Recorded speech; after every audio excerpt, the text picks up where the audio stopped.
refugees and asylum seekers fleeing to Greece, following the latest decision of the Greek government to designate Turkey as a safe third country.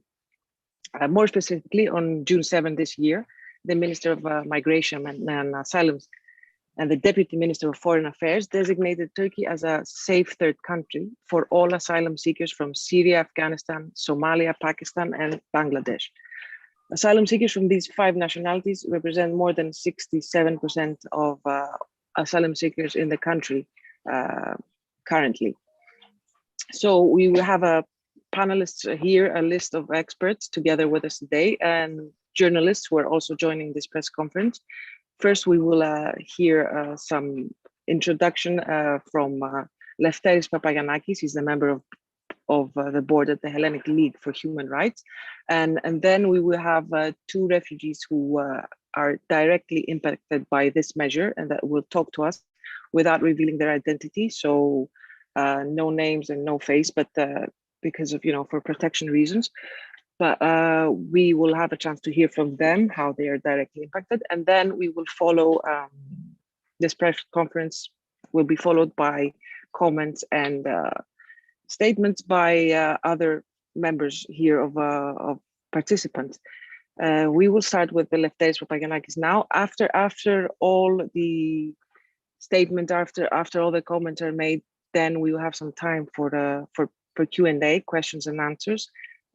From all the journalists who are here with us, which you can either do by raising your hand, and if you want, you can turn on your camera and ask the question, address the question directly to any of the speaker, or you can type in your question if you don't want to appear on camera. You don't have to need to keep your cameras running at all times if you feel that it's not necessary, since we have the list of panelists to proceed with. So give the floor to Lefteris Papagiannakis. Thank you, Daphne.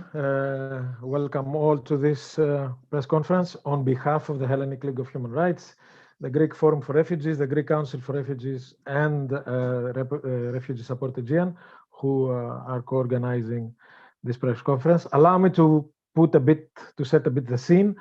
As you know, this decision has a number of consequences on the procedure of asylum, on human rights, on protection, etc., etc. But I won't get into them because the panelists will develop more the questions and the issues that are arising from this decision. I would like to point out that if you look into the total legal, the new legal proceedings that this government has implemented, we are facing a space for reception and integration, which becomes increasingly small. And what we see and what we fear is the increase of number of people without documents in a prolonged state of insecurity, detention, and limbo, if you want, causing a lot of issues and violating human rights, not only in Greece but in Europe in general. This is our concern as the League, speaking on behalf of the League, but also as people who work in the field, either on legal issues, on protection, on direct contact with refugees. We see a number of consequences starting developing. I can mention, because I work also in an organization that has semi-independent living facilities, meaning for unaccompanied minors of 16 years old and onwards. We see that a number of kids who get information on what this interministerial decision will bring to the legal process of asylum. We have already cases, not many, but I think it's indicative of children who left our facilities, not because they wanted it, because they fear for their future and the insecurity that this context brings to their lives. We believe that this process is very, very problematic. I have to remind you that Greece and Hungary are the only 2 countries, if I'm not mistaken, that have legally recognized Turkey being a safe third country. This politically has a meaning, but this is not the This is not what we discussed in today's press conference, but it should be taken into account and we could analyze it in the context of the discussion on how this government deals with migration and the migration and refugee reality in the last 2 years at least. I will stop here by hoping that I've set a bit the context, and I will leave my esteemed colleagues to give the details on the consequences and the legal ramifications of this decision. Thank you. Thank you very much, Lefteris. That was Lefteris Papagiannakis, again, the member of the board at the Hellenic League for Human Rights. And now we can proceed with AB, one of the refugees who is with us today, and she can directly talk about how this measure is impacting her rights and her life here in Greece. Hello, everyone. This is AB, an asylum seeker from a refugee camp. And today I just want to tell you like how this new role, like that they choose Turkey as a third safe country, has brought so much stress among the refugee and everyone's life here. So as a refugee here, so I'm really tired to talk about this. You know, like it's very hard to live in a situation that you cannot see your future. So with this new role, like I think lots of stress come to my life, and it's really hard to like to share my feelings with you. And you know, since I had passed this interview about Turkey, I never sleep. I always have nightmares because of this, and I really don't feel comfortable, and I'm afraid about the decision that they're gonna make about us. And also I don't know like how and when they will give us this decision. Like it really impacts hardly for everybody's life in the camp, and everybody is thinking about it. And psychological, like they have many psychology problem now, like mentally they are not fine. Like it brings a lot of stress and a lot of uncomfort in families here. They cannot show up, but yeah, like if you go close to them, you can feel them. You know, they always have like fight in their houses because of this, like they are not mentally fine.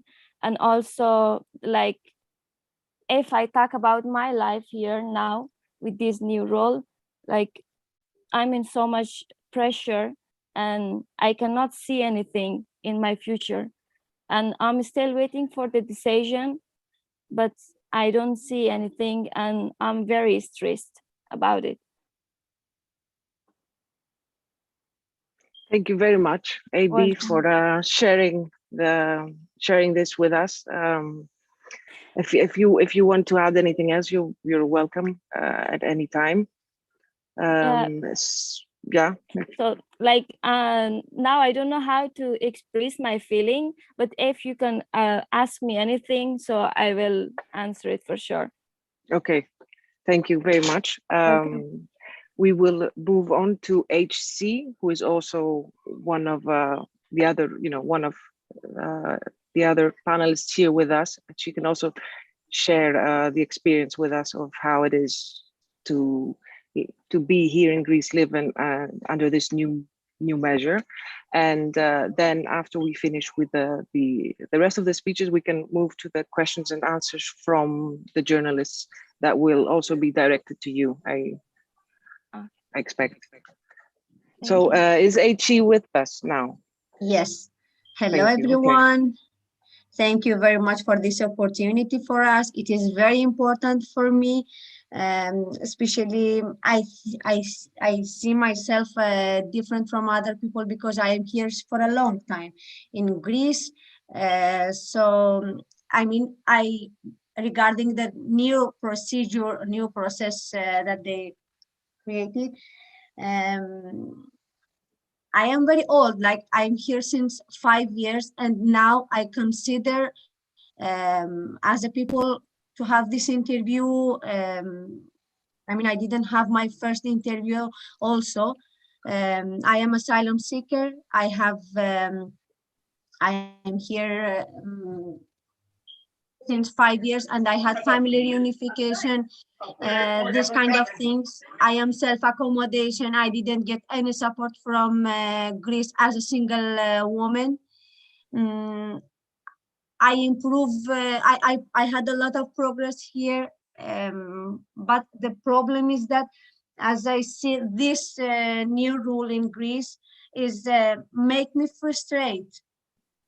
I don't have any hope. I don't know tomorrow what should I do, what is going on, not only with me, with the future of my children, with my part of my life that is in, like, for example, many women, many people are here as a family, but they separated in somehow. So until they get together, how long we have to wait again and again? You know, when I hear this rule in Greece, make me more frustrated. I mean, there is no hope for the next year, next few days. So I really don't know.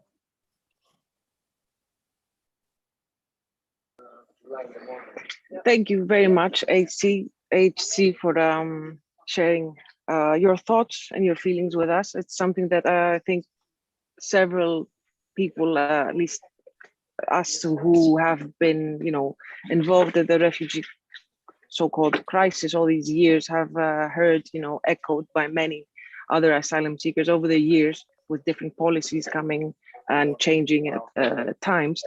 So now I would like to move on to Catherine Woolard, the Secretary General from the European Council for Refugees and Exiles.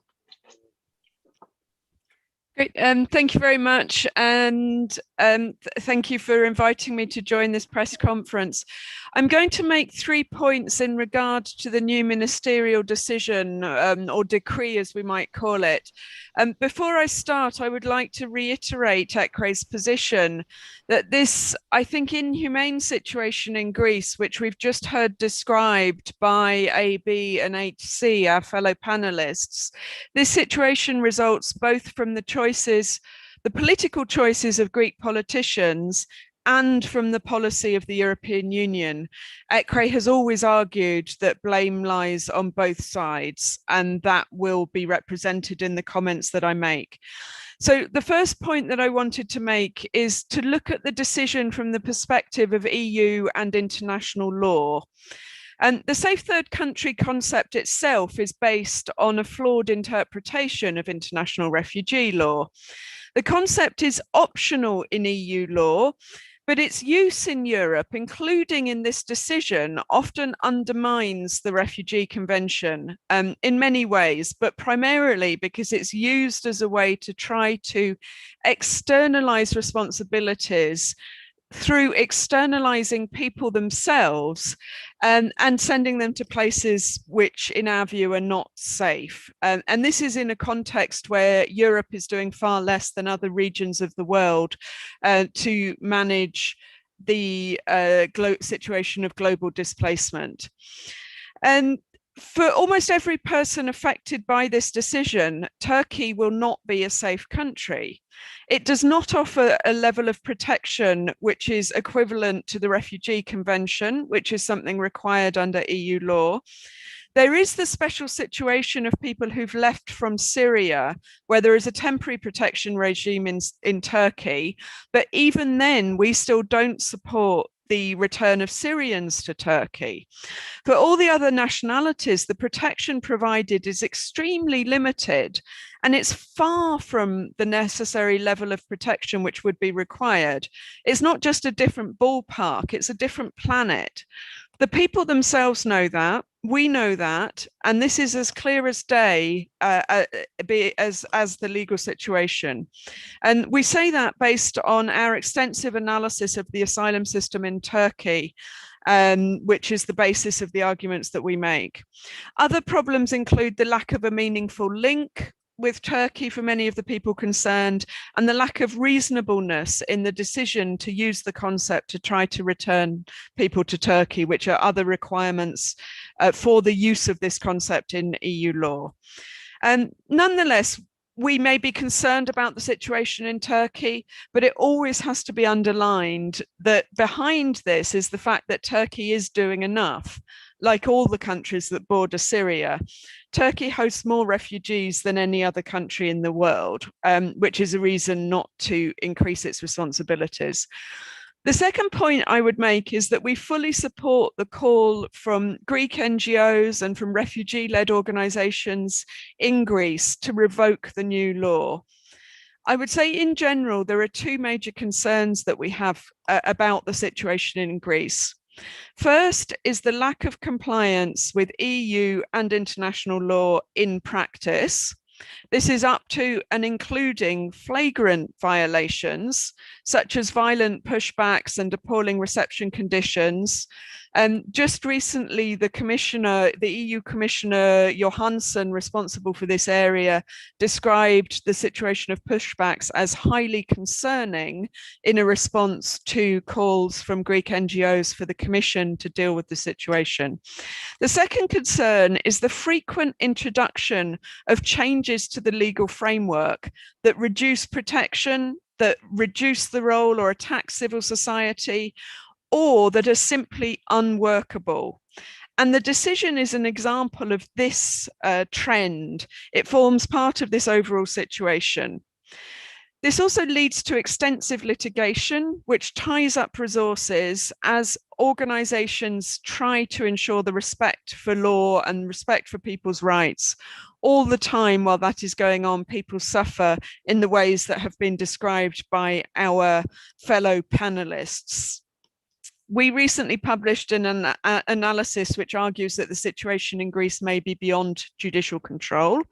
And this demonstrates that this overall situation is not just about asylum law, it's about undermining the rule of law itself. And rather than introducing such frequent unworkable measures that reduce protection, we believe the focus of attention should be supporting compliance and obligations under EU and international law, such as access to asylum procedures, fast and efficient and fair procedures, but also related measures, such as supporting the integration of people with status, where there's multiple amounts of EU funding available, which are often not taken up by the Greek government. Focus on these areas rather than trying to evade responsibility. My third and final point is that ECRE has always underlined that the situation in Greece also results from EU policy. This new measure and the ongoing humanitarian crisis are a direct result of the EU-Turkey deal. That deal is based on containment of people at the EU's borders, primarily because some other member states of the EU want to minimize their responsibilities and have an obsessive fear of onward movement of people within Europe. The people affected by these measures are overwhelmingly refugees. It is unjustifiable, but also unsurprising that we see this kind of response from Greece. And then, as we are also well aware, the overall and underlying rules on responsibility sharing that are contained in the Dublin system are in themselves unfair. They're unfair in law, but also unfair in the ways that they are incorrectly implemented. So for instance, the lack of respect for family reunification, which should be priority and would lead to better sharing of responsibility among the member states and less of a disproportionate focus on countries such as Greece. We also see a lack of fairness where measures such as emergency measures to deal with the kind of crisis that happened in 2015, 2016 are not used. So the Temporary Protection Directive, which is part of EU law for exactly the kind of situation that developed in 2015-2016 due to the Syria crisis, those measures were not used and they could have led to better sharing of responsibility. Instead, the EU-Turkey deal came in. Unfortunately, the proposed legislative reforms in the proposed Pact on Migration and Asylum do very little to remove the dysfunctions and the unfairness of the system. We strongly hope that Greece and the Greek civil society will resist many of those proposals. Altogether, they create a lack of trust among the member states and the kind of measures that have been proposed now in this decision. So to conclude, we would argue that Greece and the EU itself should be focusing on making asylum work, which is more than feasible given the number of people arriving, which is not unmanageable, not overwhelming. Do that instead of investing so much time and resources in these kind of unlawful and unworkable new measures. Thank you. Thank you very much, Catherine, for elaborating these excellent points that you made. Next with us is Carl Kopp from ProAsyl, the Director of the European Affairs at ProAsyl. Carl, can you hear us? Yes, now? Okay, yes, now we can hear you. Hear me. Yeah, thank you very much for the kind invitation to this event. Refugees excluded in Greece, in Europe. And I think ProAsyl is a member of ECRE, and Catherine already analyzed the most important aspects of the European dimension, also the European complicity in this disaster in the Aegean. She said the blame lays on both sides, and she analyzed very detailed the concept, how the concept of safe third countries undermine refugee protection, and that Turkey is not a safe country for refugees. And I would like to add, it's also not a safe country of a region. Turkish citizens, Kurdish people from Turkey are now a top-ranking country of a region. Asylum seekers in Germany, and I think also in other parts of Europe. So Turkey produces refugees and is not a partner. I want to put this, let's say my short intervention in a nutshell, let's say the German context or the German perspective, because Germany is a key driver, and Germany and Europe turned Greece during the last years in a lab of anti-refugee policies for refugees. This was described in the first interventions. It's a nightmare. So a few days before the 17th anniversary of the 1951 Refugee Conventions, the cornerstones are violated. This is happening in the name of Europe, but also in the name of the Berlin government. Refugees became statusless. Greece unilaterally decides that Turkey is a safe country for 5 countries of region. It was already mentioned in the invitation. That means, if we take the figures of last year, that 66% of all applicants are listed in these 5 countries of a region, and that means that 77% of all recognized refugees of last year would now fall under the safe third country regime. That means that today their application for protection is no longer examined on merits. The consequences were already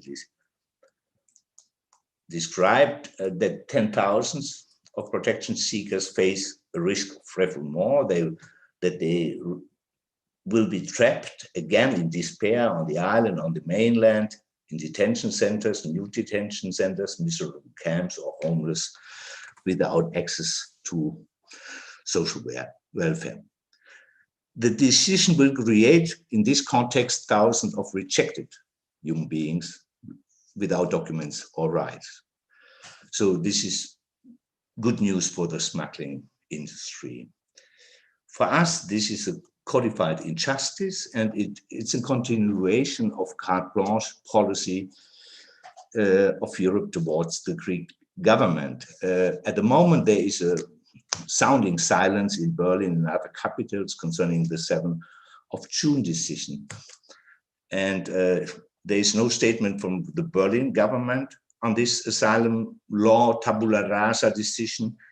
And Johansson, the EU commissioner, just said that seems to be okay. And we would say this approving silence from Europe is part of the carte blanche policy. Germany and Europe have given Athens a complete free hand in the fight against refugees. With a reminder, Evros, March 2020, von der Leyen visit. And that means systematic pushbacks at the land and sea borders, suspension of the right to asylum in 2020. Catherine has already mentioned this. So now the expansion of the concept of safe third countries is therefore in the logic, this was always also stressed, of the refugee deal with Erdogan. From our point of view, the construct, or better, the codified injustice flanks the systematic illegal pushback policy. It's not an alternative, it flanks it. And it fits perfectly with the Brussels blueprint for future asylum law, the so-called EU Pact on Asylum and Migration. That means border procedures, detention, externalization. And Berlin is a central, therefore I speak, I would say, is a central aspect of this refugee policy of degradation in Greece, because Berlin co-designed the deal and massively pushed forward more restrictions during the last years in Greece. For the German perspective, the deal with Erdogan is above all. Turkey seems to be for them a very reliable partner. The German government announces different times. For them, it's still a clear success, and the human rights situation, the refugee situation in Turkey plays no role at all. The fact that in the last year, the deal policy has turned the border between Greece and Turkey into human rights free zone, they don't care.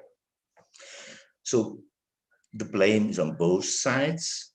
Concerning the timing, or somehow everything is connected to everything else, in a letter dated 1st of June, Germany, France, Benelux, and Switzerland massively criticized the government, not because of pushbacks or safe country concept. The pressure was on Greece because of the onward secondary movement of recognized refugees. The bitter part is Greece is criticized exactly when the government is behaving, this is only one point, behaving in accordance with international law. At the very moment when almost 70,000 are traveling legally with papers to Germany to escape the Greek misery. At that point, our Minister of Interior discovers the violation of the EU Charter of Fundamental Rights and the violation of EU directives. On 4th of June, the Greek government denied this accusation of flagrant abuse of travel refugee documents made by Seehofer and his colleagues. And with the decision of June 7th, there will be fewer recognized refugees in Greece. Problem solved. Question mark. Now the profits of the smuggling industry will increase, and the suffering and exploitation of refugees will also increase. So the outlook is this safe third country regime, the new one in Greece, will produce additional immense suffering. Recognized refugees will become statusless and live in uncertainty in miserable camps or on the street. And the question is black or cholera, deportation to unsafe Turkey, or rescue from a lawless situation via the Balkan route to get out of the Greek situation being without rights. So we call on the Greek government, like all other colleagues, to withdraw this joint ministerial decision. Concerning Europe, we would say break your silence, It would be great when Johansson also would speak about the new law or the new concept and would criticize or this, or would start an infringement procedure. There's at the moment no hope. And last but not least, we back together with our colleagues from Refugees Support Agencies the Greek position, and that means also the ECRI position, that the common European asylum system must also include that member states fully recognize each other's positive status decisions, recognize refugees should enjoy the freedom of movement like all other EU citizens. Thank you. Thank you very much, Carl. That was excellent. Once more.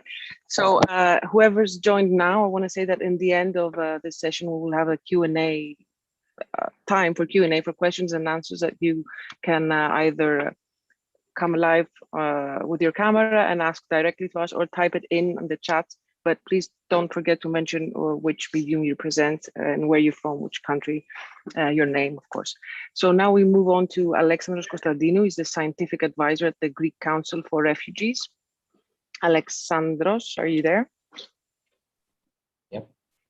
Okay. So thank you, Daphne. Thanks everyone for attending. I will try to be short as there's a lot of things that they have already been said. I want to start by saying that irrespectively of any legal considerations with regards to this joint ministerial decision, the fact that Greece is applying this ministerial decision means that Greece, and by extension the EU, for the time being, they do not provide access to international protection for a significant number of applicants coming from the major refugee productive countries. This means that Greece and the EU deny their responsibilities under the Geneva Convention.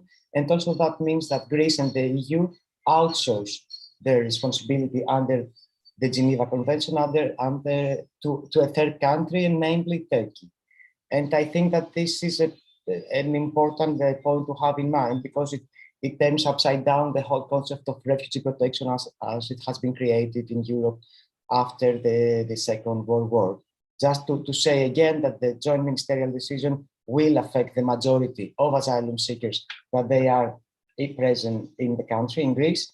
And among them, they are included persons from Syria with a 91.7% recognition rate the previous year, Somalis with 94% recognition rate as beneficiaries of international protection the previous year, and Afghans with 66% recognition rate the previous years.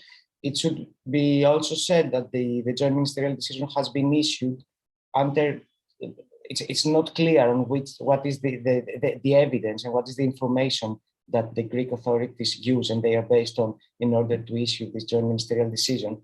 According to the law, there is an opinion of the head of the asylum service on which the decision is based. However, this opinion is not public, and the Greek authorities have refused to provide access to this opinion, even to applicants who are directly affected by this decision, meaning that their application has been rejected on the safer country concept.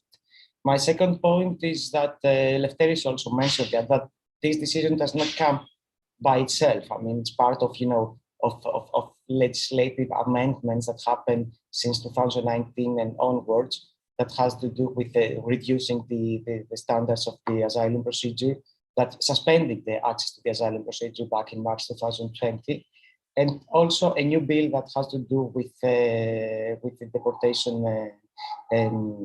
deportation procedure it's about to be tabled to the parliament.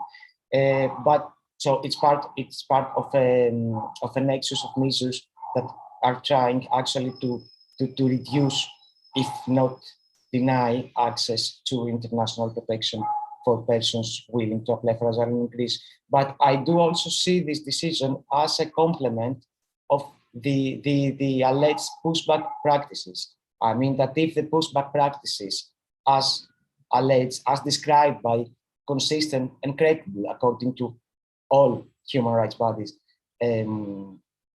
allegations, are a physical, let's say, physical obstacle in order to access the EU soil, in order to access the asylum procedure, the joint ministerial decision designating Turkey as a safe third country, it's a legal obstacle, it's a legal barrier in order to access international protection in Greece. That means that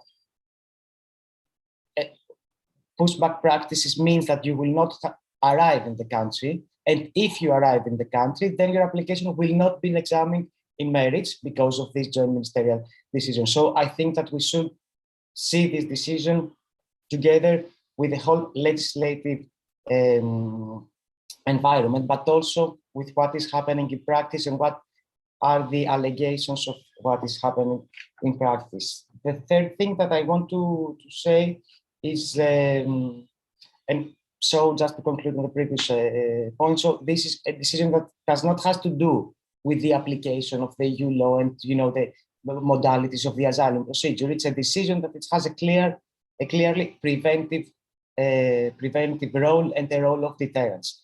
The third thing that I want to say is that the concept of the safe third country, in particular with regards to Turkey, it's not the first time that it's applied in Greece. It started back in 2016, and it was due to the EU-Turkey statement in March 2016 that the Greek authorities have started to examine the applications submitted by Syrian applicants of the Greek islands under the safe third country concept. Actually, the application of the safe third country concept, the application of the safe third country concept vis-a-vis Turkey, has led to the systematic rejections of applications submitted by Syrian applicants on the Greek islands with identical and template decisions, which pose significant concerns as of the individualized examination that is provided within procedure.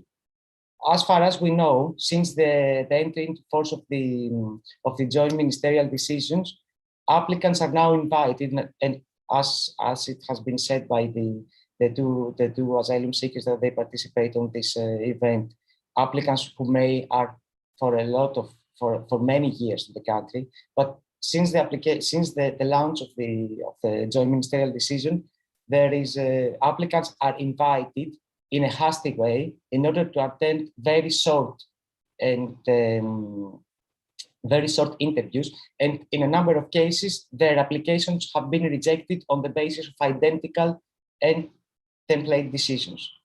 For us, this means that the majority of the applicants in Greece, that they will be examined under the concept of the safe third country, will be exposed to the risk that their application will not be properly examined, and that means that their application will be the risk of refoulement, the risk of being returned in a country that they will be exposed to danger for their lives, will not be properly examined by the Greek authorities. And we do have this concern because we do have the experience of how the concept has been applied in Greece since 2016, and we have a short experience during the previous months of how the concept is now applied.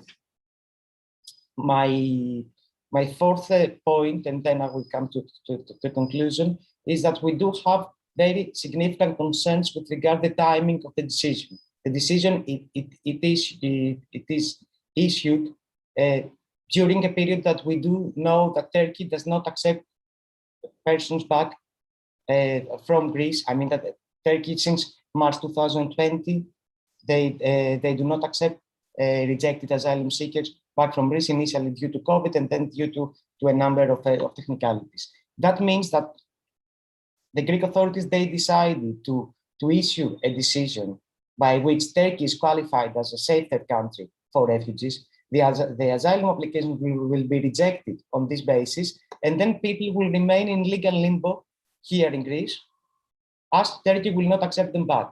So what will happen, what is something that we see that it as an obvious risk, is that there will be 10,000 of people rejected, not because they are not refugees, but because of the application of the safe third country concept, rejected and remaining on the Greek territory without rights, without a legal status, actually remaining in limbo, and exposed to the risk of destitution, of homelessness, and to the risk of being prolonged, detained in order to return back to Turkey, despite the fact that this return is not feasible for the time being, but also, I have to say, for a significant period of time. To our understanding, this decision should also be read in conjunction with the establishment of close control facilities on the islands, but also the information that we do receive about walls around reception facilities on the mainland. Just a quick remark on that. The EU Commissioner, Ms. Johansson, in the beginning of June, has asked the Greek authorities to provide access to the asylum procedure for rejected Syrians under the EU-Turkey statement, rejected as inadmissible due to the fact that Turkey has been considered as a safer country for them. So it's exactly the same case. So Ms. Johansson asked the Greek authorities to provide to this person access to the asylum procedure, access to an examination in the merits, and to provide them reception conditions. That happened on the 1st of June 2021. The Greek authorities, instead of doing so, instead of complying with the EU law, actually they extend the category of persons that they will be exposed in illegal limbo, and the risk of destitution and the risk of prolonged detention. So, and this is also highly problematic. I mean, that even on the effects that this decision will have on a very large number of persons. My last point has to do with the fact that we used to make this discussion sometimes this discussion, it sounds a bit technical, a bit legal discussion has to do with what the law says and what the Geneva Convention says and what is the EU requirements and so on. I just want to bring back in the discussion what has been highlighted today a lot of times, that this discussion concerns the life of persons who are seeking protection. And I just want to this regard, I want to say that it is important to mention why Turkey is not safe for refugees. It's not something that we just say, as a slogan, but it's something that it's on the very core of the critique that should be made for this decision. Ms. Guland and Ms. Guland mentioned some things about the gaps on the protection of Turkey. I think that Mariana will elaborate more on that. I just want to give you a short example of what does it mean to return, what does it mean the lack of efficient protection for refugees in Turkey. First of all, to say that we have a very big, there's a lack of information on what is happening to refugees that are back in Turkey, and this has to do in general with the lack of the possibility to monitor the situation in Turkey, not only for refugees. But I just want to say that, for example, we do know from the reports, and this is something that the ECRE report, the AIDA report on Turkey said in 2019, and it's been reproduced by the EASO report with regards to the situation of Turkey in 2019, that the applications of Afghans who have entered Turkey through Iran, they are rejected due to the fact that the Turkey considers Iran by its turn as a safer country. So that means that they don't have access to protection, and they don't have access to the procedure in order to be examined in the merits, and they have the obvious risk to be returned back in Iran, and then we do know that Iran does not provide protection to Afghan refugees, and then to be returned back to Afghanistan without any country have never examined what was the reason why they left the country. So the risk of rejecting an asylum seeker from Afghanistan on the basis of safe third country means that the person that leaves Afghanistan and he or she has a fear, a reasonable fear for his or her life, will arrive in Greece, and then the person will be rejected on the basis of safe third country. This fear will never be examined. The person will be rejected back in Turkey, and then Turkey by its turn it will reject the application on the basis that Iran is a safe third country, and then the person will be returned back to Iran, and then the person will be pushed back actually from Iran to Afghanistan without any possibility this person to have access to the protection. And this is exactly what we say, that this is what we call legally call as a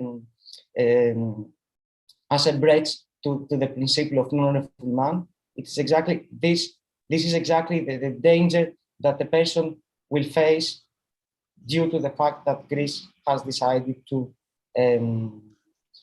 apply the concept under the joint ministerial decision that has been issued in the beginning of June 2021. So thanks a lot. Sorry, I think that I took a little bit more time than expected. So thank you very much. And Daphne, I give you back the floor. Thank you, Alexandros, for contextualizing the joint ministerial decision and what its repercussions and effects are in Greece, of course, but also further outside. So now we can move on to the Greek Forum of Refugees. We have together with us is Christos Lazaridis. Yonis Mohammadi could not make it, so now Christos, who is the communication officer, will take the floor instead. Hi, Christos. Hello, everyone. Thank you very much for this great press conference that you are taking part in, co-organize with us. Allow me to say that Mr. Mohammadi could not make it today due to a health issue. He's sending his warmest regards and he regrets that he could not make it. Allow me a very, very quick comment. It's a frustration that we are here today discussing about exclusion instead of inclusion. That means that, well, we are dealing with it. Since we are receiving, you know, people complaints and people, you know, anxiety regarding their cases at our office or even digitally, we can tell that this is a very, very distressing period of time. It has been very, very challenging, especially the last year and a half with the pandemic. But especially with this change of the legislation, we can tell that people from the refugee communities are in extreme anxiety levels. So let me start. Let me give a quick brief about what the Greek Forum of Refugees is. It is a network of refugee and migrant communities, as well as individuals and professionals that work all together in the support of the asylum seekers, the refugees, the migrants of first and second generation. We don't exclude people of our procedures. We are working towards inclusion. That's our primary purpose, even though when it's not well, when it's not very, very popular in these times, but we are working on that. And allow me to praise you all for the fine work that you guys do and your organizations do, your associations do. It's very important that the civic society organizations are all together in such challenging times, advocating for what is right according to the international law. So the Greek Forum of Refugees has been receiving too many complaints about the change of and the shift of the legislation, especially regarding the designation of Turkey as a safe third country. Only lately we had 50 people in a very, very well-known square in downtown Athens that were of Afghan origins, and they were complaining about the fact that they were automatically rejected due to this case, the new case. We were in constant contact with them, along with the Afghan community of refugees and migrants, in order to explain them the whole framework. And we struggled to build some bridge among them and the Ministry of Migration and Asylum, which was inevitable. I think inevitable is the right word to describe the last year and a half regarding the malfunctioning or the non-function of the public services, especially in terms of the asylum procedures.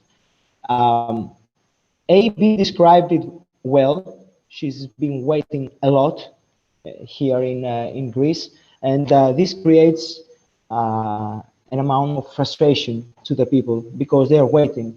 And we do know that the devil hides behind bureaucracy, and that means that these people are constantly suffering, waiting for a decision.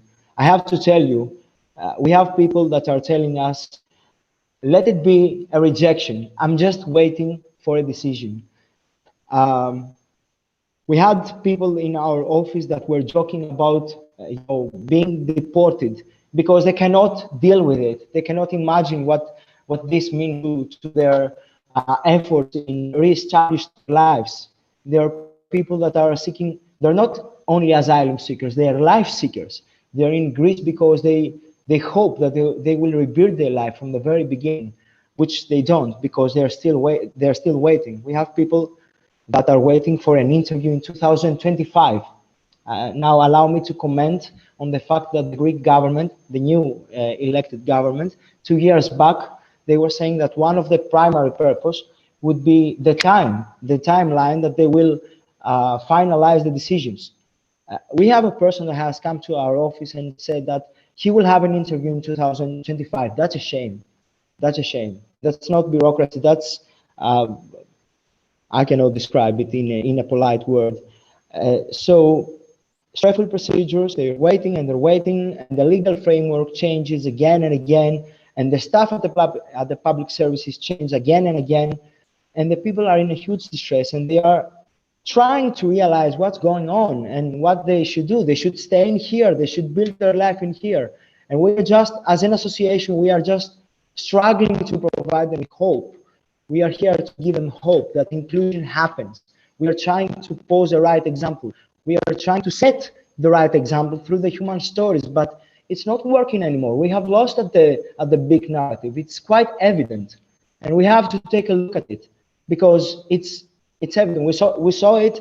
We saw what happened after the Evros case between Greece and Turkey. It was a perfect alibi to weaponize the human suffering and to change, policy. I'm not referring to a specific policy. I'm referring to the wider spectrum of how we are dealing with life seekers, with people like, people in need of international protection. Everything has changed in terms of the biggest narrative. So what we are facing right now is we are facing the challenge to shift the public narrative, especially in the local context, which is not easy whatsoever. So it is quite evident that the lack of an established state policy is affecting the people's lives. It's quite clear, especially regarding these people, this population, the integration of this population. It is quite clear that there is a lack of strategy. We do not want to include them because Greece has not accepted the fact that it's not a transit country anymore. It's not a transit spot. We are also receiving people in need of international protection. That means that they should stay with us. They should build their lives from the very beginning, and we should not make it difficult to them. I mean, it's inevitable that some people that they will stay. Some people they don't want to stay because they don't see any type of alternative. They don't see the positive aspects of rebuilding their lives in here. And I'm very, very disappointed that I heard a young girl, AB, saying that she cannot see her future in here. I'm 29 years old, and well, I was grown in the decade of financial crisis in Greece, and I could tell that people in my age could not see their future in here. So it's not a problem only for refugees and asylum seekers or migrants or first and second generation. This state has failed to provide with incentive to young people to rebuild their lives in here. So we have to look at the wider spectrum, at the wider image. And since we are losing at the biggest narrative, let's focus on the local context, how we will change it, how we'll change aspects in there. Now, when a young person says that she cannot see her future in here, it hurts me. It hurts me because I'm thinking, is this the best thing that we can do for people that are seeking international protection? That's the best thing that we can do. That's the best thing for Europe that can do. Well, what I suggest is let them speak. We need to hear them speak. We need to hear refugees speak. They have a voice. They're not voiceless. They're not voiceless. And we are struggling to raise this through our association, since we are a refugee-led organization. So they have a voice. We need to hear them. Apart from that, the Greek state must acknowledge the fact that it's not a transit spot anymore. It's also a country that receives this type of population. And it's not a problem. It's a challenge. And if we can take a look at the contribution that these people have to the GDP ratio, and since I'm quite sure that this government has expertise in handling economy, I would say that these people are a challenge in including them into the, into the labor market, into the educational system, into society, into the host society. We have to work as a host society. And the work of the civic society organizations is fundamental to that. We need to show that, and this is our work, and this is what we are trying to do. So I say, let them build their lives from the very beginning, and the ones who are supposed to stay with us, let them be in here. And we don't have to make their lives miserable, but first we need to listen to them, and we need to see what they want. Thank you very much. Thank you very much, Christos. This was Christos Lazaridis, Communications Officer at the Greek Forum of Refugees. I want to remind everyone who is watching that we are also live, as you know, from Facebook, where you can also address your questions on Facebook or on YouTube. The channel is the Refugee Support Aegean and Greek Council for Refugees. So as soon as we have finished with statements and discussing here. Hello, Des, can and I then say we can. Something? Yes. Oh, yes. Hi. Yeah, This is I'm AB. sorry. Yeah. Hi. So I just want to say that, like, with one hand we cannot clap. Like, now refugees are like one hand, and we need the other hand to come together and make a sound. Like, if I talk alone, nobody can hear me.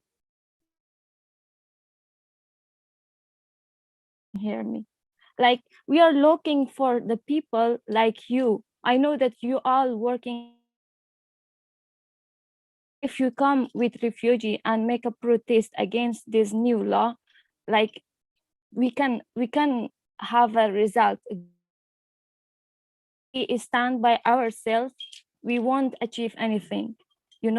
Like, does anybody know about the 22 years old Hamid from Afghanistan who attempted suicide? Nobody care about it because he was one person. And I know, like, with this new role, it's the future of many refugees here now, after like hearing their results from government. So as a person that I lived in Turkey too, I was refugee there. I was working, but they were not paying for me. I fall down from track because I was working, and still I have pain in my neck. I don't like share my feeling with. I want from you, like, I'm always asking, like, everybody's saying that media has a lot of power. Where is this power? That, like, we don't see any power. Like, now these things are happening, but nobody's talking about it. And if they have power, why they don't come together with us to raise our voice and show that, yes, the refugee. Now I see myself as a robot, like, I see people like refugee, like, they're human, but now they are treating as a robot that somebody else is telling them what to do. They don't have feelings now. I know in the future, many children that is now growing up here, born in here, they will be a robot in the future too.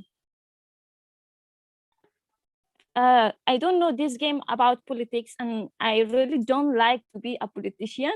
Like, it's really difficult. Now I see myself as a ball that Greece is shooting me in Turkey, and Turkey is shooting me to, like, for example, Iran, and they're shooting me back to another country. It's really difficult. Like, everybody is tired from this situation. So if you all really want to help refugees, the things that we want from you is come together with us and, like, yes, to raise our voice and stand against this new role, to really have an achievement or a result, a positive result. Thank you so much. Sorry. Thank you very much. The speech of my friends. I would like to add to the person. all the topics, all the sentence, all the conversation that you say, it was very nice. It was our concern actually, because I don't know too much about the policy, but I respect everything. Behind all of this conversation, I would like to consider what is the safety, what is the protection. I mean, we just say the word. I mean, if we consider Turkey as a safe country, if we consider Iran, Afghanistan, I just have in my mind that there is no war in Turkey, but where is the human right? Where is the protection for GBV case? Where is the protection for single parents, single mothers? Where is the family reunification? Where is the unity? I lost my trust from UNHCR. What is UNHCR? I've never seen anyone to protect me as a like this department, you know. It is important for them first to find what is the safety, what we need. Okay, in Afghanistan, as the NATO left, now the Taliban come back again. In Iran, we don't have a human right. We don't have safety. In Turkey as well. Also, there is no border between Iran and Turkey and Afghanistan. It's easy for those that are in danger.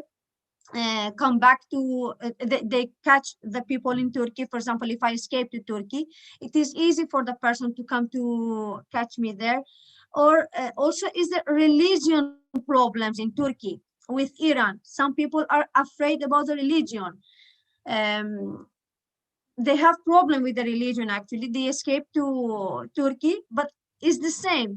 Even if we have opportunity for work, that is, it's difficult also.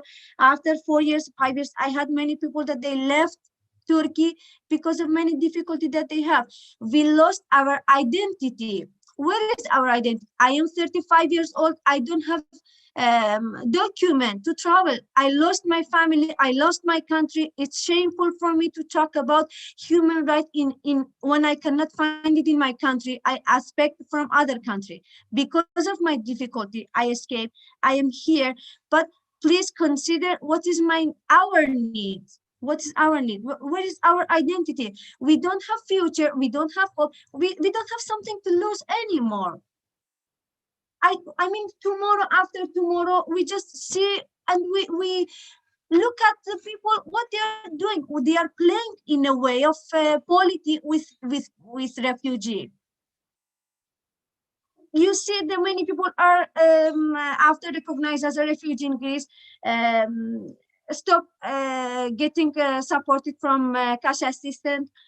Where is UNHCR? Where is a ministry for accommodate people? You know, many people are homeless. We are homeless in our country. We are stateless, actually. We have only bag to carry to go everywhere. So no one asking us why you are here. Even if after 5 years, someone asks me why you are here as a woman, what is your problem? I will be appreciated a lot, because until now, no one asked me why I am here.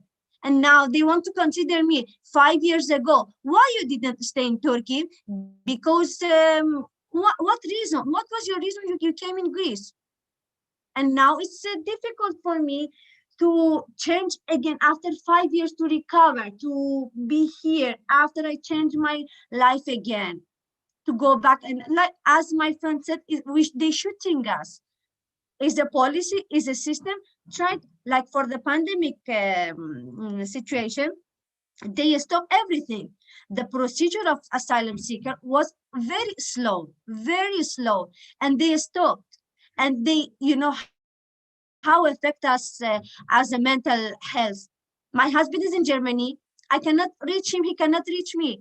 My children disappoint. My children got sick. I lost my parent in Iran. Come on, I cannot go back. I cannot go. I am in standby, as a feeling, as a movement. So I don't know. You know, they are always talking about democracy. Where is democracy? Like, we come to Europe to catch the democracy. That's our right. But we come here building walls around us that we cannot escape from that. It's unfair when, so in my country, because it war and there was like no justice. Came to Europe to take democracy, but we cannot see any democracy here. The things that we see is here, it's all violent. Like now with the new rules, you're forcing people like to go illegally from one country to another country, and you're like it. How can I say? Now with these new rules.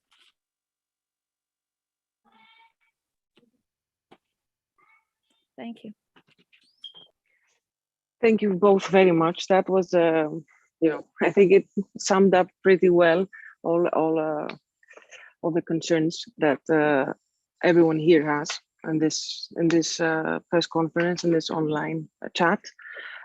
So now it's a very good time to move on to the next speaker, which is Mariana Jeferakou. She's a lawyer at the Refugee Support Aegean, and oftentimes lawyers are those that first-hand listeners of people's protection concerns. Mariana, are you there?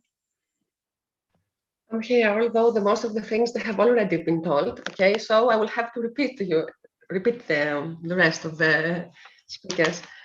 Anyway, as RSA, we have criticized heavily the EU-Turkey deal, and also we have criticized the designation of Turkey as safe third country for these nationalities. We believe that the Greek government, backed up by the European Union Commission, they misuse the notion of the safe third country in order to skip from their obligations and also to use this notion as a deterrence measure. The basic message is to deter the refugees to enter to the EU territory. First of all, we have to stress again, it has been told during this panel that Turkey is not a credible state and it's not a safe third country. It's not credible because of the violation of human rights. I'm not going to say more about this.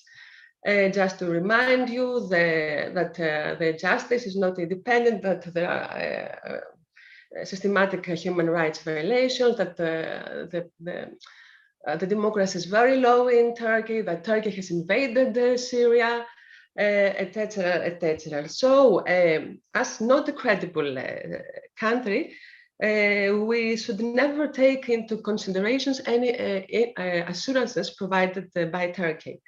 But we have seen in 2016 that the Greek authorities, they have accepted as credible assurances that they have provided by the Turkish authorities to the European Commission. And these same assurances of 2016, they are used until today under the new regulation. Turkey is not also a safe third country. Already, Yulia has already told about this. I have to remind you again that Turkey has not lifted the geographical limitation in Geneva Convention, which recognize refugees only from EU countries. So the conditional refugees, those that they are coming from non-European countries, they have less rights than the other ones. This means something, that this geographical limitation exists until now, and we have to keep it in mind. Secondly, the system of international protection is not effective. For example, the majority of the Afghans, they cannot even access to the system of the international protection. The procedure is not fair, so the people, they are in risk, people that they are in danger in their country of origin, they're really in risk of going back to their country, of being removed back. And also we have Turkey, it is well reported, many practices, arbitrary practices of Turkey's authorities are well reported regarding illegal removals, regarding forced voluntary returns, detention, etc. Also, I have to say that there is no functioning reception conditions for asylum seekers in Turkey, which could secure the basic of a dignified life there. And we have to keep in mind that without the basic of reception condition, we cannot speak for a fair asylum system. The last thing, which is very important, is that it's not fair, it's not safe for, it is well known that it's not safe for the civil society, the NGOs and the human rights defenders in Turkey to criticize Erdogan's policies and to complain about arbitrariness, etc., because of the human rights situation. This is important to keep in mind, and this is also what Alexandros told, that in some topics we don't have enough information because exactly for this reason. And it is also indicative that even UNHCR is reluctant to publish reports about about the practice of the international system in Turkey, or to intervene before European courts or national courts about the practice in Turkey. I'm telling this because I know that the UNHCR will intervene later, so I'm just pointing this to yours. Anyway, nevertheless, although all of these things they are well known, Greece has decided to designate Turkey a safe third country for these nationalities. And since 1 month now, the Greek authorities with EASO officers, they have started to examine the asylum claims of these nationalities very fast, really very fast. There were Afghans that were waiting for years to have an interview, but now the procedure is going fast.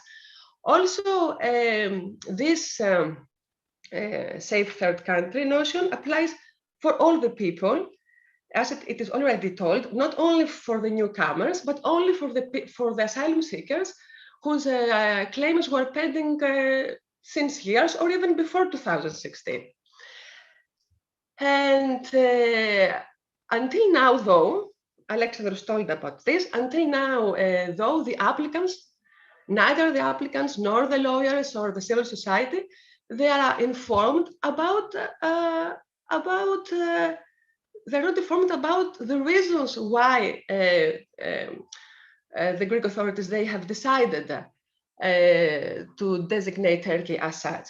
I mean, we're not informed about the methodology for assessing Turkey as such, about the criteria under which the Greek authorities were satisfied that Turkey is a safe third country, about the reports on which the Greek authorities, they have based their decision to designate Turkey as such.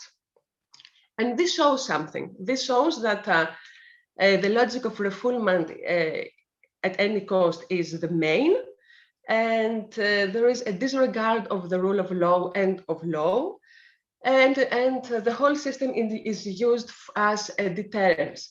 I have also to add here that that we have seen that the people, they are asked standardized questions, that they are restricted only on what happened in Turkey. For example, they are not asked about the reasons of their fleeing from their country of origin, which is very important, because this is important in order to identify the vulnerability of the person. For example, if somebody is a victim of torture or not. And it's also important for the assessment of the risk of the violations in case of refoulement. So I am telling this as examples to prove that rule of law is disregarded and that all of this notion is used as a deterrence measure. What it is also said before is that the Greek government has started to apply in a very fast way this safe third country notion before even having the guarantee from the Turkish part that the people, they will be accepted to be readmitted. So, as it is already told, it is possible that thousands of people, they're going to find themselves in limbo, either in homelessness or either in detention. And that means that we will have more people that are going to be exposed to human rights violations and to exploitation for those that are going to be in limbo. This is also a sign, a proof that human value is not the aim of the Greek policy backed up by the European policy, but the aim is to deter the people entering the EU territory, and also in future to instrumentalize the refugees for further negotiations or managing immigration, etc.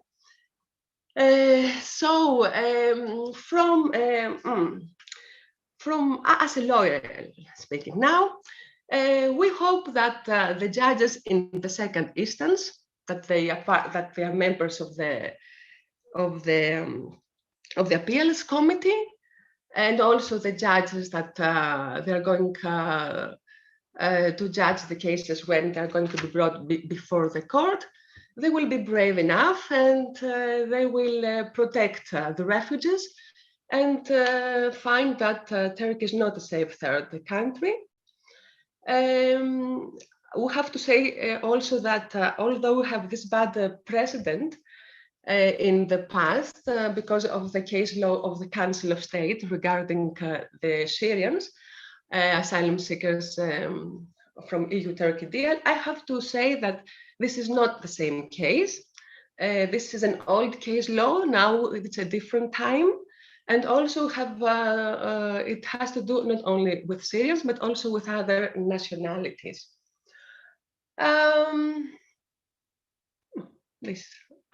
That was my contribution to your panel.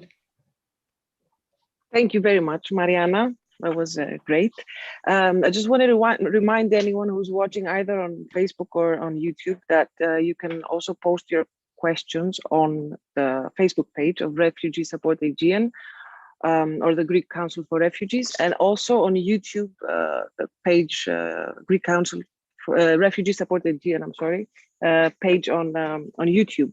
So before we move on to the last speaker, who is Giorgos Daphnis from UNHCR Greece, and then we can move on to the Q&A session. Giorgos, are you there? I apologize. Oh, yes. My mother is sick and she has an appointment with the doctor. I have to leave. Just a small message I have, because now it's live and everybody can hear it.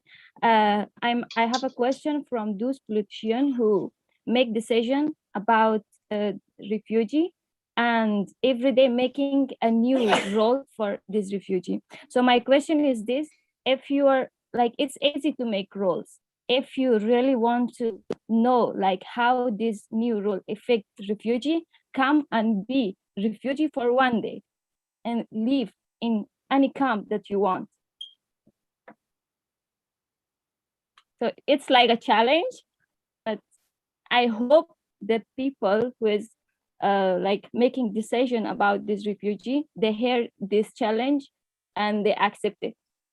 Thank you from everybody. It was a pleasure to meet you all, and I hope to see you soon. Thank you very much, Amy, for being with us. Thank you. Thank you.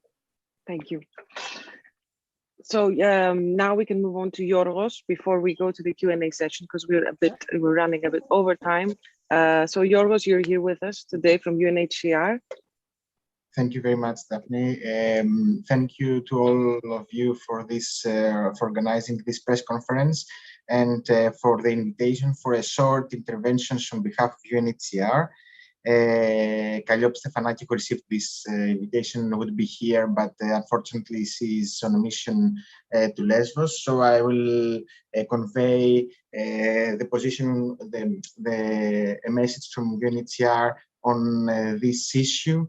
As you know, UNHCR is constantly and still assessing the situation following the joint ministerial decision that Greece unilaterally declared Turkey as a safer country for asylum seekers originating from Afghanistan, Bangladesh, Pakistan, and Somalia, and not forgetting and expanding the geographical range of transfers from Greece mainland as well. However, even if we are in progress of assessing, we have already shared some preliminary recommendations with the Greek government, the Ministry of Migration and Asylum, as follows, that the Greek government needs to clarify, as per the Greek and the EU law, the methodology used and the analysis resulting in the Safe Third Country declaration. It is worth noting that the designation of the Safe Third Country needs to be based on reliable, objective, and up-to-date information from a range of sources. Moreover, the Greek government needs to clarify its monitoring role, its envisaged monitoring role, as there should be protection safeguards in law and practice in place, and this should be also assessed, and there should be a thorough assessment and monitoring of these respective safeguards. UNHCR is in favor of in a merit, fair and fast asylum procedures, and has called the Ministry of Migration and Asylum to reconsider this extensive use of inadmissible procedures, which comes also with disadvantages in terms of efficiency and not necessarily with the endeavored efficiency gains. It should be noted that there should be due considerations that the required protection safeguards also in the Greek asylum procedures, not in Turkey, as I said in the first point, should be in place for the use of the Safe Third Country concept in order to ensure sufficient capacity of quality individualized examination required under international and EU law. Another recommendation for an issue that has been raised by different speakers until now, in order to avoid the risk that has been mentioned, and it's real, of a legal limbo situation and protracted detention of asylum seekers that will be issued with a negative admissibility decision, Greece should provide for a swift access to in a merit asylum procedures whenever an individual cannot be readmitted. As I'm not a speaker and I would like just to intervene sharing these 4 recommendations, I wouldn't go ahead, but of course I'm at your disposal for any question. Thank you very much. Thank you, George. This was George from UNHCR. I think we can move on to some of the questions now, either posted on Facebook or here in the chat. We just want to start with 2 questions that have been sent already, in fairness, and then we can also move on to live questions if anyone wants to jump in and turn on their video or not turn on the video, but address the question live. So from Evie Atkinson, how would you suggest that actors providing legal advice in Greece help the individuals that face this new type of asylum process and receive admissibility rejections? It's also what Yorgo somehow mentioned, and there's some more questions involved here. Aside from explaining the new admissibility interview to them, what can legal actors do, or what can we do to try to help individuals to have access to a fairer process if this decision remains in place, if this ministerial decision, and if this decision of their asylum remains in place? Are there actors taking on large-scale admissibility appeals for people affected? Are any actors planning strategic litigation in response to the 7th of June decision?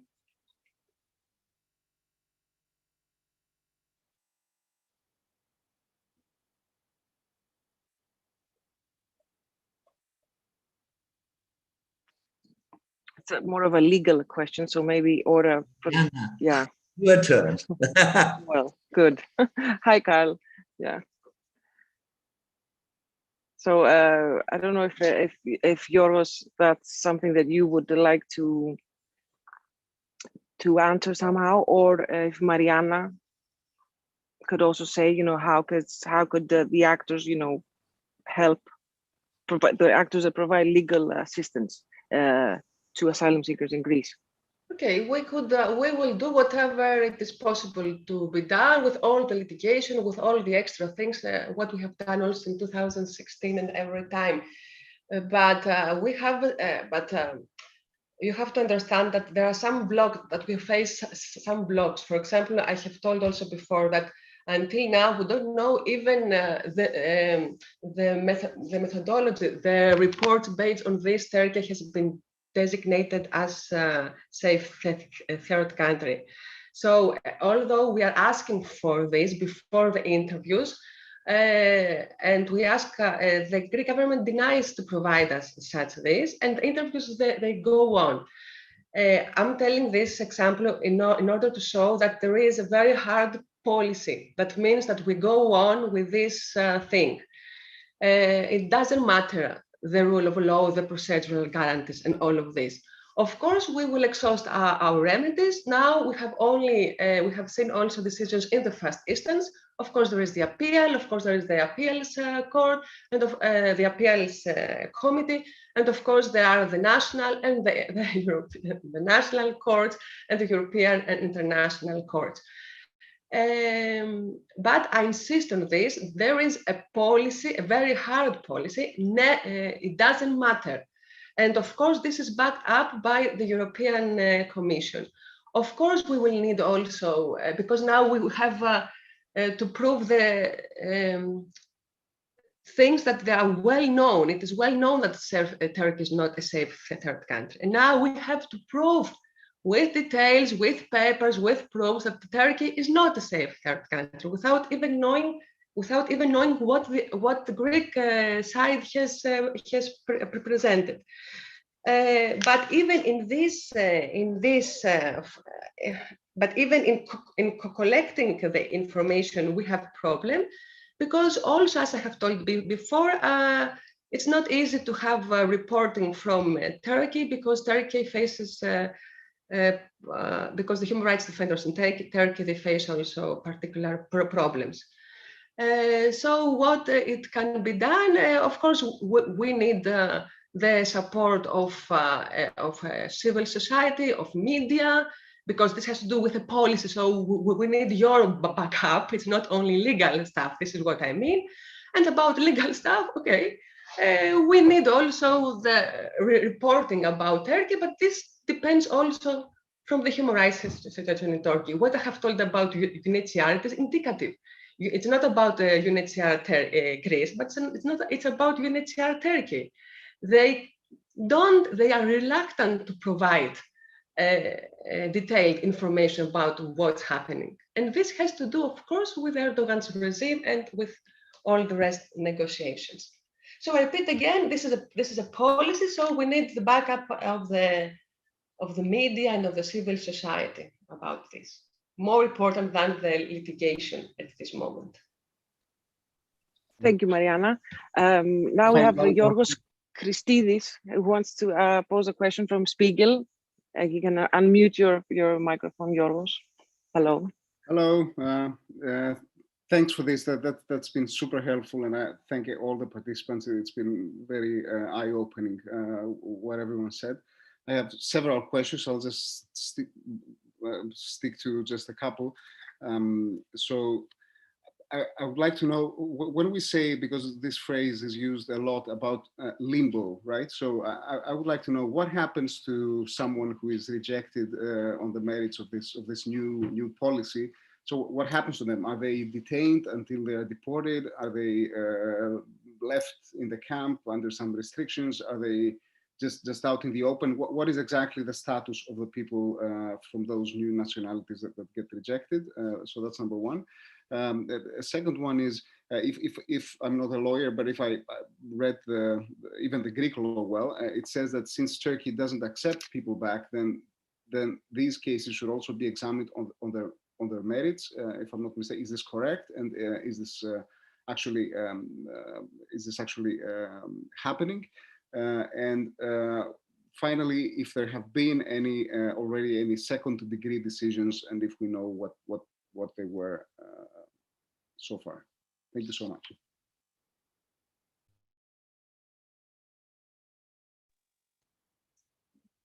Thank you, Yorgos. Who would like to answer to these questions posed by Yorgos from Spiegel, Yorgos Christidis? Can I briefly comment on that, or I don't know if anyone from the panel wants to say something? So first, the status of rejected, of person rejected under the ministerial decision is that, legally speaking, the person is a rejected asylum seeker, which means that the person does not have the right to stay in the country, and the person is risk of being put in detention in a pre-removal detention facility. We don't know exactly what will happen, because we do understand that this will be a massive policy. There will be thousands of people that will be under this regime. And this is what I said before, that we do understand that we should read this decision in conjunction with the new closed control centers on the island or on the mainland, which maybe we are not in the position for the time being to assess how they will operate. I mean, if people will have the right to exit the facility and under which conditions. And of course, those people as rejected asylum seekers will not have access to benefits, will not have access to labor market, and they will only have a very, very limited access to healthcare system, which is also very important, in particular during the COVID pandemic crisis. For the second answer, yes, the answer is that the EU law and the procedural directive oblige the states that they have rejected an asylum application on the admissibility to examine the application on the merits if the third country does not accept the given person. I said again that this is the case. We do have this example in Greece. We have persons that have been rejected, Syrian applicants have been rejected already since March, let's say 2020 and onwards, meaning for more than 1 year. Turkey does not accept this person back. However, the Greek authorities, they don't provide access to an merits examination in violation of the EU law, in particular of Article 38 of the procedural asylum directive. And the third question with regards to the second is the degree. As far as I know, and I think that also the others can confirm that, we don't still have decisions of the appeals committees. However, they are cases that they are pending before the appeal committees for the time being. Great, thank you, Alexandros. It's Catherine. Catherine Woolard, you had raised your hand. You wanted to answer something relating to the first question. You're on mute.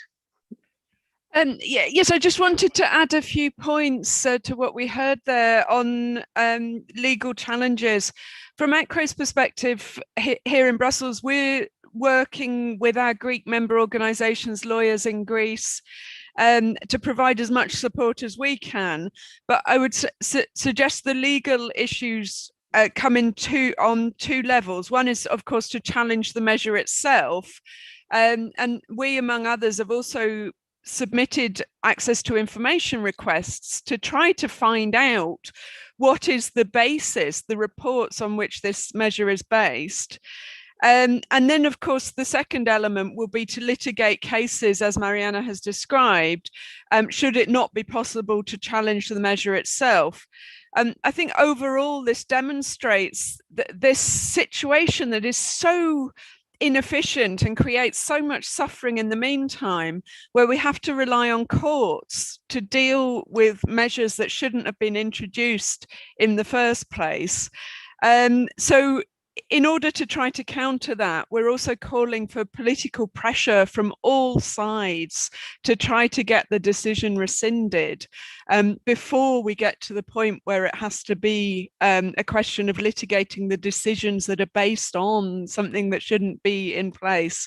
And that's, of course, the EU institutions, but also international organizations that have a very important role in speaking out as clearly as possible about the human rights, but also the practical problems of such an unworkable decision. I would just add one small point in relation to the question that we had there from the Der Spiegel journalist. Limbo, it sounds like a very sort of abstract and tame word.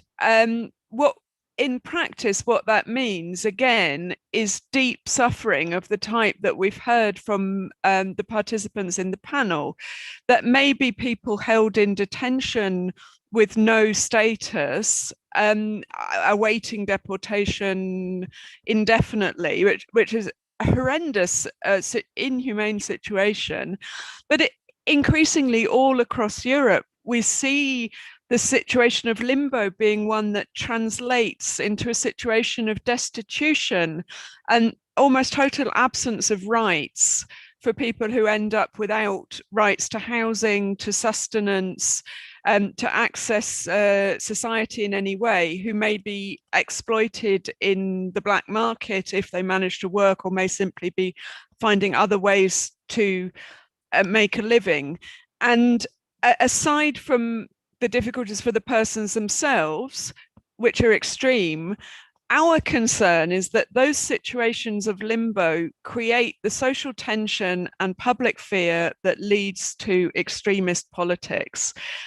So politicians and officials who allow that to happen are also engaging in a political approach that leads to the extremist forces that we see rising in different countries. So for supposedly mainstream political parties, it's a very self-defeating a way to approach this issue, which can be managed, as we've said, through putting resources into asylum systems. Daphne. Thank you, Catherine. Yes. Hi. Just I have a question from you. Wanna intervene? Yeah. There's Just a one very more quick question. point, because very quick point, because I think we forgot to mention it. The government has set up a commission in order to create the new list of safe countries. This commission apparently never met, and it's not obligatory to follow the recommendations, but we do not have any type of recommendation from this commission.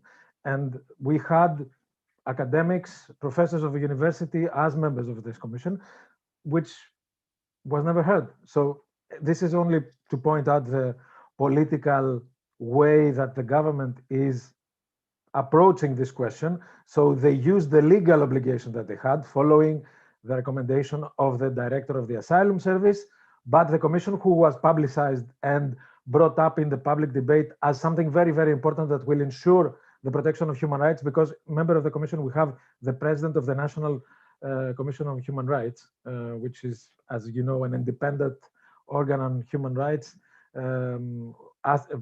answering to the Prime Minister. But this commission never met.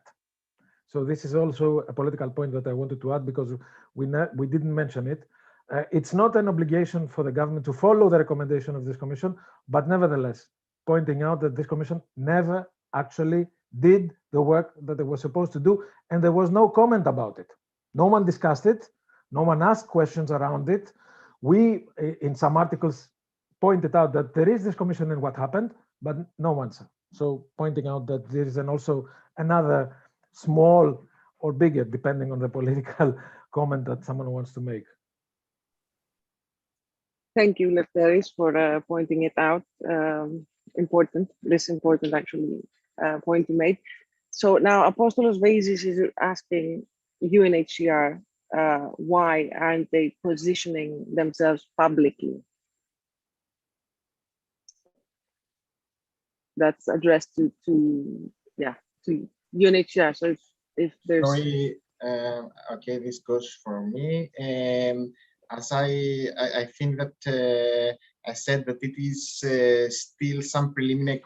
What I shared with you is still some preliminary observations and recommendations to the Greek state that we have shared with them in written. So assessing the situation and monitoring the situation is still in progress, and of course the office here evaluates all the advocacy activities and efforts need to be undertaken in order for these considerations and recommendations to be due considered by the Greek government. So it's just some preliminary recommendations. Okay, thank you, Yorgos. We have one more question and comment from Genoveva Sotirova. saying that in one camp, one boy killed himself because his application was rejected. There's also another case from Karatepe, some girl, 17 years old, who wished to study, but she cannot. Her family was refused the asylum claims, I guess. In the context of the situation in Afghanistan, her right to receive education has stopped. Many refugees don't receive administrative support to send their applications. How can this change? So this person commenting is volunteering with walkofshame.eu.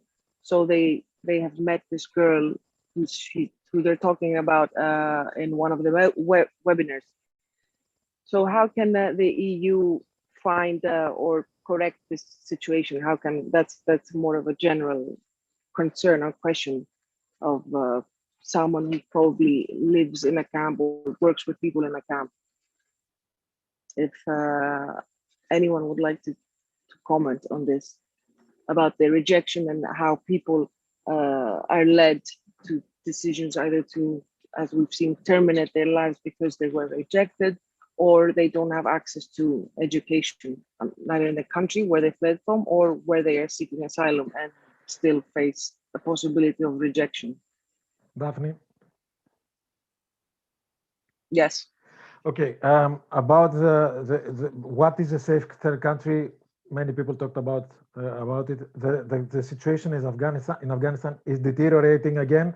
Are we going to take this into consideration? I have to remind you that in Greece, no one believes that Afghanistan is at war. They think that the situation is safe just because the conflict zones change geographically every now and then. So considering Afghanistan as a safe country, it is a big question mark. So first point is to find a common way to have a list that is updated every now and then, because conflicts in the area change every now and then. So we have to follow the evolution. We cannot just determine a country as safe and leave it like this for, not forever, but for a number of years. We have to renew the list every now and then. Second, we need to push Greece to present a national strategy for integration and a clearer pathway towards integration. We are lacking this for a number of years, many, many years. The approach of the Greek government in the last, I would say, 30 to 40, maybe even 50 years, is that we do not want people to integrate. That's the message sent out to people who live in Greece. And when we talk about integration, we are not talking only about refugees, because this is the a la mode question, and I'm sorry for the cynicism, but we have to talk about migrants who live here for 20, 30, even 40 years. We are never discussing about their integration. We believe that since they're still here, they managed. We have, of course, the example of people who self-integrated. We have some of the best examples in the world in Greece, but this is not something that we can use as an argument to avoid talking about the lack of a national strategy on integration. We have the money to do it. We never asked it. We are still losing money. If we don't make it now in the next 6 years, I'm afraid that the next financial period, less money will be available, because at some point you think that the member state will have done the necessary to create an integration, environment. We are very, very late. And what we see from the current government is pushbacks from one side, sending people with secondary movement to Germany or other member states. You saw that 5 member states sent a letter to the Commission asking from the Commission to intervene to make Greece stop sending people violating their status. So pushing from both sides, and for people who stay in Greece, destitution by not allowing them to have access to a cash support if they don't live in state accommodation, but also lack of social housing policies, affordable housing policies. So you have a vicious circle that ends in the street, if I may use this analogy. So in the next months, we will probably see people in the streets again, like we saw in 2015, 2016, 2020. We are going around in circles in Greece. And what we have to ask from the Commission is to stop believing the Greek government firsthand. I mean, what we see now is closed camps, called closed controlled. The Commission believes them, finances them, and whatever the Greek government says, the Commission backs the Greek government. So we need more support in that context, but also we are in a pathway that leads to a Hungary type of approach. In Greece, at least in the context of migration, to be fair and honest. We are doing exactly the same, we are taking exactly the same path as Hungary now. First we vilified migrants, then we vilified NGOs that work for migrants, with migrants. We are the enemy of the state because we complained about the situation in Evros in 2020. We were playing the game of Erdogan when we were basically traitors of the nation. And now Greece is the shield of Europe. And this is the context that we have to work with, or we'll have to work in, if you want. So we need a change of narrative, we need more support, and we need a change of policy for sure. Thank you. Thank you very much, Lefteris. That was great. There's one more question. I just want to say that AB and the two refugees that we had together, AB and HC, had to leave, so we didn't have time to say goodbye properly. Now we're going to move to the last question, and I want to remind everyone that after this session is over, it will be still available online on Facebook and the YouTube channel, so you will be able to revert back to it anytime you want. So Johanna, you can unmute yourself if you want to go live or not, non-video. I would like to start my video, but I cannot as the host prohibited me from doing so. All right, thank you. Okay, perfect. So actually I wanted to, well, first of all, thank you for this whole discussion. It was really amazing to hear all of those different viewpoints. And then I wanted to go back to something that Christos said earlier, as about that one person that was waiting for their hearing for until 2025.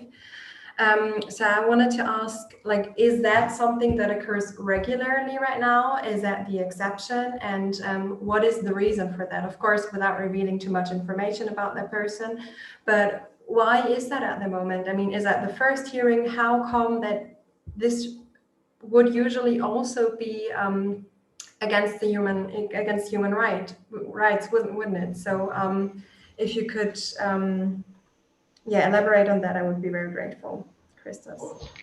Yeah, first of all, waiting for the interview is not the exception, is the rule. Waiting until 2025, that's something that doesn't occur regularly, I hope. I'm not quite sure of the term that people average their waiting, but what I can tell for sure is that they're receiving calls from the asylum service in order to present themselves right now and to examine their cases according to the new legislation. That means that we will have quick automatic rejections and their application will not be examined, taking into consideration the country of origin. Will be examined according to whether they passed by Turkey and why they did not choose to stay. We have people that are seeking advice in how to, deal with this type of interviews, because they can tell that it's not about their refugee status and whether they are deserve or not the international protection. It's all about Turkey. So we are starting to understand whether this is a foreign affairs issue or it's an issue of international protection for these people. So this is what happening right now, and this is very, very worrying because it has to do with human rights protection right now. We are in need of defending the principles of the human rights right now. So that's what's happening. I'm not quite certain. I have to be honest. I'm not quite certain of the amount of cases that have an interview on 2025 or even more. 2 years ago, in the early days of 2019, there was a person that came to our office and he had an appointment in 2027. You can imagine that this person did not have any will to stay in Greece. I don't know what happened. I just you know, pray that he's okay in his health, because waiting for 8 years, it's quite something.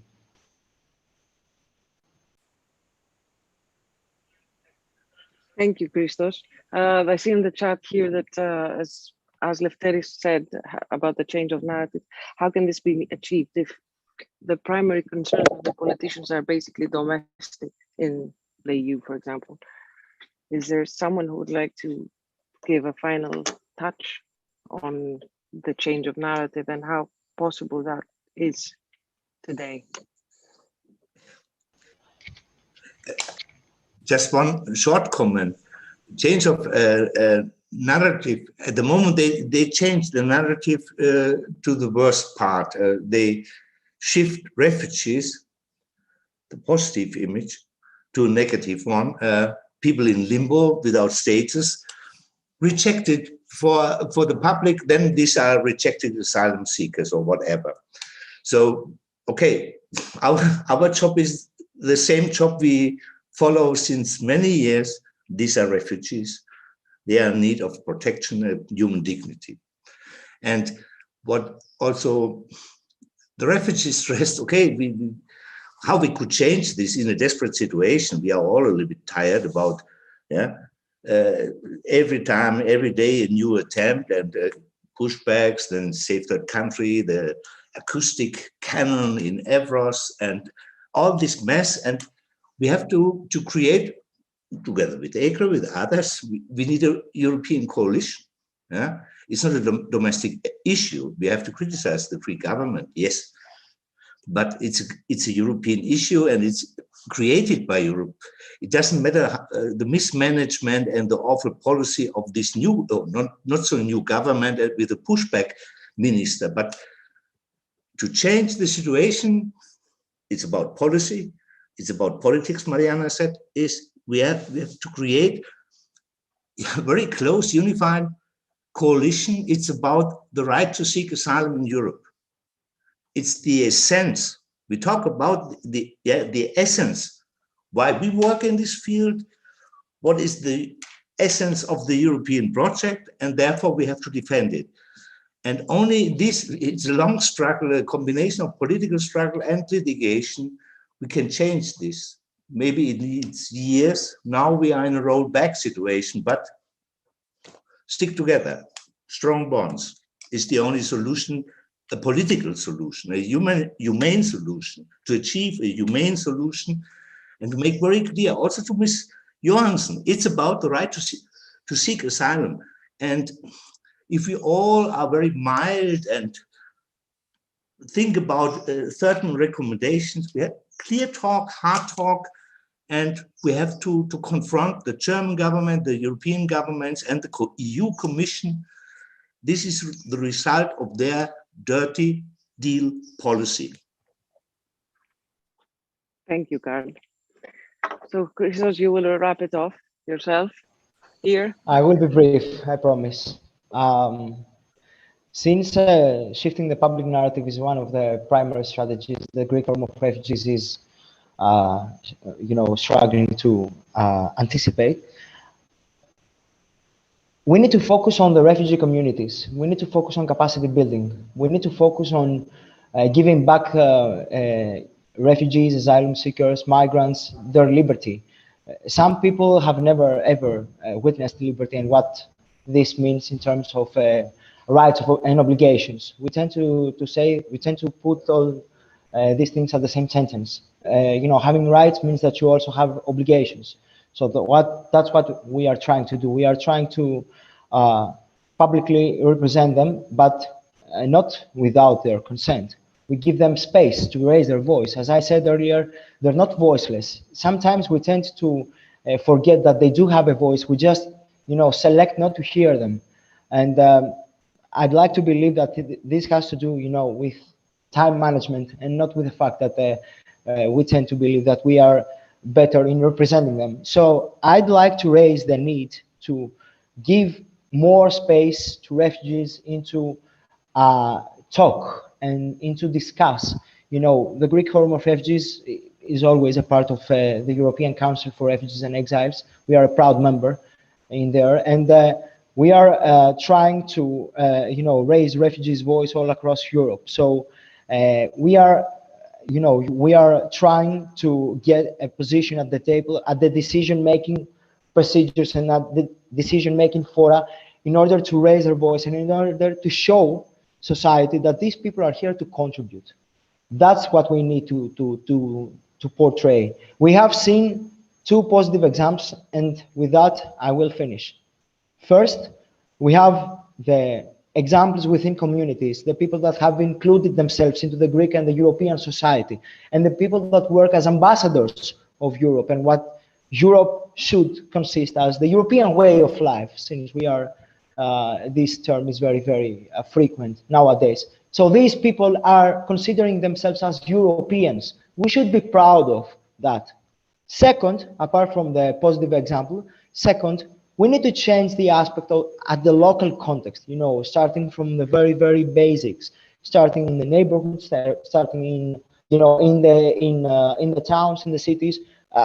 Everyone knows here that the Greek Forum of Refugees is one only of the two organizations in Greece that can actually take part in the city councils through the integration councils for migrants and refugees. That means that there is public representation out there, and we need to take it. We need to take that place. We need to provide the people with the opportunity to raise their voice. So to my point of view and to my association point of view, this is what the civic society organizations should do. They should focus on the work that is happening on the field by refugees, for refugees, with refugees.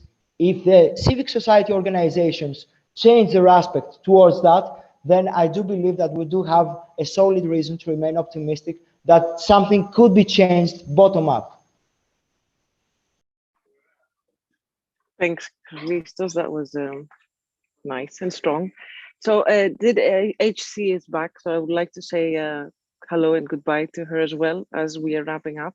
I want to thank everyone for joining this press conference and this online discussion, which will be available also afterwards for you to go back to. I think it was very useful. I hope it was for all of you joining.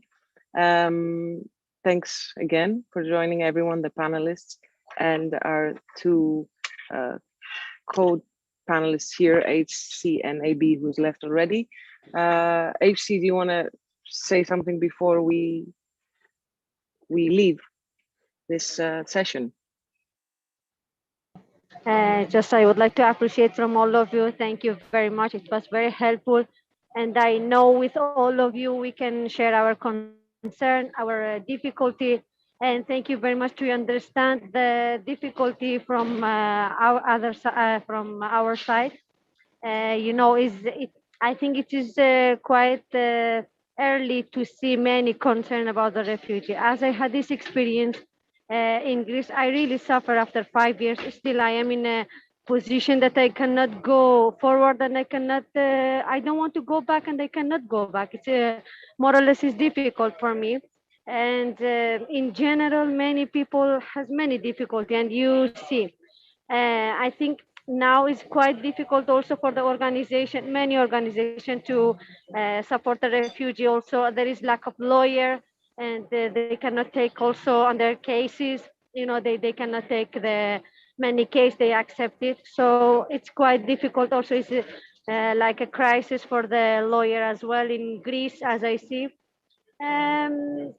We just need your help, your support as you are here, and you will support us in the future. And thank you very much from all of you. Thank you very much, HC. That was really nice, and I think we should leave it there with your voice echoing this press conference. Goodbye, everyone, and see you.